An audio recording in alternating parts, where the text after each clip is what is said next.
What's up guys, today we're going over 75312 Boba Fett Starship, but for the sake of Star Wars fans and personal preference, throughout this review I will be calling it its in-universe name, the Slave One. Now this is a real nice compact playset. It features a good looking Slave One in a compact scale, and it as well comes with the stand that this is propped up on. This is not a third party like bought on eBay stand, this is officially with the set. But before we go over the ship, we'll start with the two figures. So the first minifigure we have is the new exclusive Boba Fett, and this guy is absolutely amazing. So I know a lot of fans are torn on whether or not they like his OG appearance better or his new robed appearance better, and I'll say I like the robes better. I'm a big robes guy. Like if there's an armored robes option in an RPG game, I'm probably picking it. But getting closer on the figure here, you can see the dark black underneath the now very dark green armor. It looks real good. They have some nice robe simulating. They have it almost like drooping down like a skirt kind of in the front. I know it's not a skirt, but it kind of looks like that. They do have the knee pads under there, and they went as far as to add the two barrels on the edge of his knees for his knee cannons that were featured in the one episode. So they really put in some tiny details right there. And then you can barely see it, but underneath the kneecaps on the feet down there, you do have some printing there. And then his left arm has some printing, some nice dark red, and then what looks like some tubing going on to power his flamethrower there. And then on this arm over here, you as well have a nice wrist blaster, and then you have some Mandalorian clan insignia. Maybe that's not the clan insignia, maybe that's just the Mandalorian insignia. I'm not too sure. But it is the symbol that is commonly associated with Mandalorians. And then for his helmet going up there, you can see there's not as much of a dent on there because he has kind of repaired the helmet and repainted it. But they do leave a mark right there, so it is still there. But he looks real good. I do think that the helmet print is a little wide. Maybe that's just me. But I do think it looks a little outstretched and a little too wide there. But underneath this helmet, you do have a nice face print that shows the damage that Boba Fett suffered in the Sarlacc pit and all his adventures and trying to get his armor back. And honestly, they really nailed the Tamora Morrison look right there. And unfortunately, he doesn't have any alternate face print because he does have some battle damage on the back of his head. But I'm okay with that. He always does kind of have the pissed off look anyways. Now you can see on the backside, they still do have some printing. There's more dark green armor and then the inclusion of the robes flowing around him there. It looks pretty good on the backside. They didn't put too much back here, though, because it is going to be covered by the jetpack most of the time. And then we have another Mando. I will say, in the beginning of The Mandalorian popping up in Star Wars sets, we were begging for a Beskar Mando to finally get one. And I think we only got 2 sets with a non-Beskar Mando. I think Beskar Mando heavily outnumbers, non-Beskar Mando now. So I think it's a little funny we were begging so bad, and now most of us have an overflow of Mandalorians. But he does look really good. I'm not complaining at all. I love having more of these guys. But he looks real good. We're not going to harp on it too often because most LEGO Star Wars fans have one of these now or have seen plenty of them.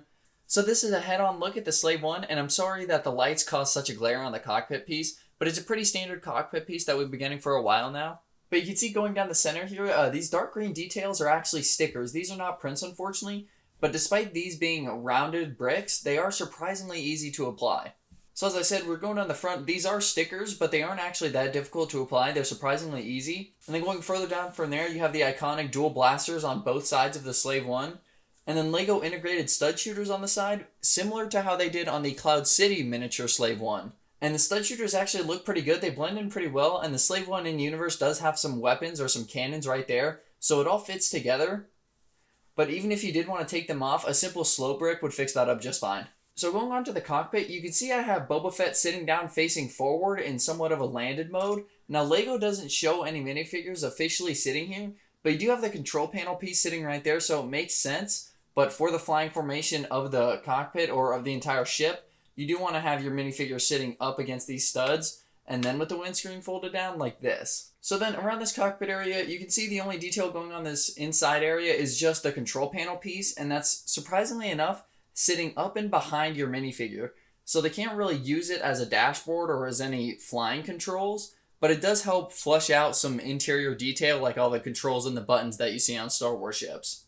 But they do slope it out real well with some cheese wedges going around. It's a nice solid fit for the minifigure. The only unfortunate part is this cockpit gap going right here. It's pretty visible from the outside too, as it doesn't line up perfectly, but it isn't absolutely horrible.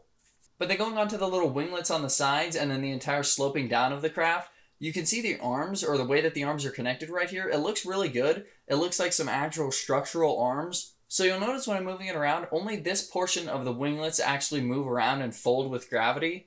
On prior versions of the Slave One, the entire construct right here would rotate with the ship, but it is just these winglets right here. That's not a bad thing at all. It looks pretty good and it still accomplishes the entire look of the Slave 1.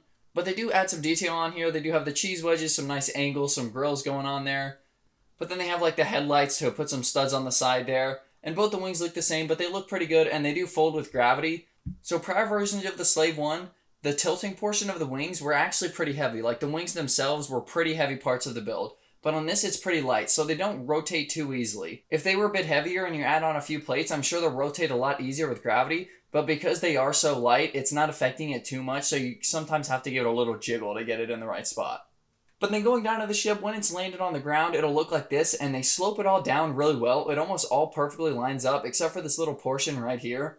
But they do use some nice stickers going around on these really nice angled pieces that I think they introduced in 2019 with the Overwatch line, maybe.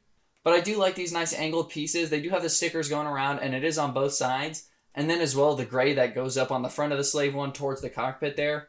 But overall, they really nailed the exterior shaping of this ship. LEGO's done a pretty good job with a lot of the sets that came out in their recent waves in Marvel and Star Wars, sloping things up and making it look pretty on the outside, and this is no exception.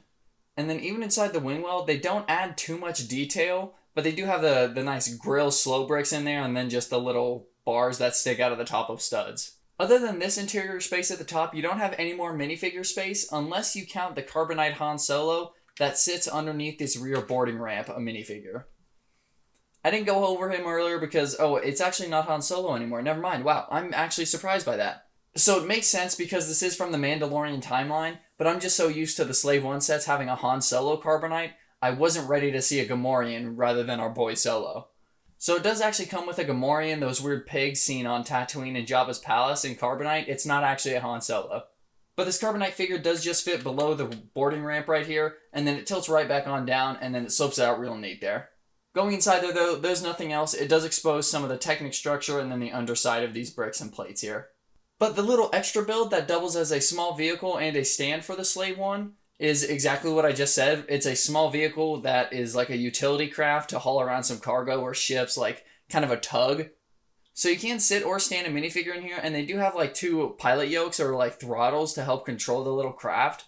So in order to use the stand, you can see I have it already attached, but you want to line the bottom of your Slave 1 up just right here, put it all the way against these slopes, and then lodge the ladder up beneath this light green tile on the back. And then set it down on your desk, and it'll be sitting there all on its own. Alrighty guys, so I hope you guys enjoyed this review and the set if you picked it up. And I know some people are going to be picking this set up specifically for the Boba Fett figure, and I completely understand. The figures are absolutely killer in this set. We get the same Mando we've been getting for a while, and then the new exclusive Boba Fett. He looks absolutely amazing. The nice dark black underneath the dark green armor now looks killer. I'm a huge fan. Alrighty guys, well that's all I have for you, but keep on the lookout for a mod video on this set. I am 100% modding this, and I already know what I want to do, and I know the pieces I need to do it. So keep on the lookout for that, and other than that, I'll see you guys next time. Peace, fellas.